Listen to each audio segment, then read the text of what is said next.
जिथे प्रपंच संसार येतो तिथे दुःख येतच. मग या दुःखाचं नक्की मूळ कारण काय हे या गौतम बुद्धांच्या कथेतून तुम्हाला समजणार आहे. भगवान बुद्धांनी जनमानसाची मनस्थिती ओळखली आणि वेळोवेळी बोध केला. आजच्या काळात ज्याला बघावे तो आपापल्या दुःखात अडकलेला आहे. परंतु दुःखाचे मूळ काय याचा आपण कधी विचारच करत नाही. हाच प्रश्न उपस्थित केला भगवान बुद्धांच्या शिष्याने.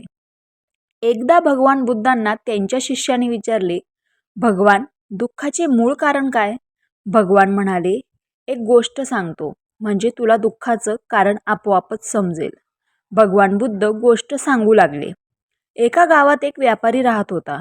तो अतिशय श्रीमंत होता. त्याने एकदा बाहेर गावावरून एक छान शोभेची वस्तू विकत आणली.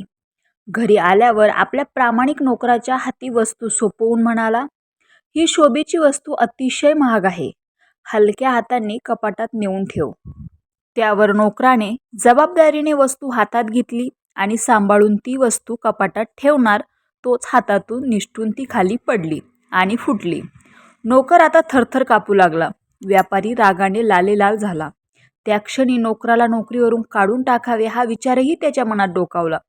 परंतु त्याने क्षणभर विचार केला की ह्या एका चुकीसाठी त्याची आयुष्यभराची प्रामाणिकपणे केलेली सेवा विसरून चालणार नाही. त्याने नोकराला मोकळ्या मनाने माफ केलं. पण त्या रात्री व्यापाऱ्याला झोप लागली नाही. त्याने बाहेर येऊन पाहिलं तर नोकर मस्त घोरच झोपला होता. व्यापाऱ्याला अतिशय राग आला.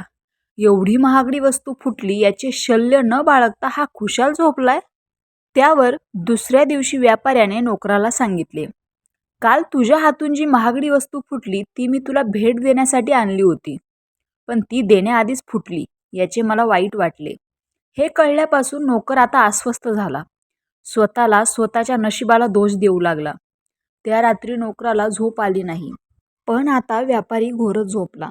अशा रीतीने गोष्ट पूर्ण करून भगवान बुद्धांनी शिष्याला विचारलं, आता तूच सांग दुःखाचं मूळ कारण काय? त्यावर शिष्य म्हणाला, भगवान, विचार हेच दुःखाचं मूळ कारण आहे. भगवान म्हणाले, अगदी बरोबर. या जगात कायमस्वरूपी काहीच नाही. जे आहे ते सर्व क्षणभंगूर आहे. हे लक्षात न घेता आपण छोट्या छोट्या गोष्टींचा विचार करत बसतो आणि दुःखी होतो. म्हणून अतिविचार टाळणं म्हणजेच दुःखाचं मूळ कारण मिटवणं. रामकृष्ण हरी.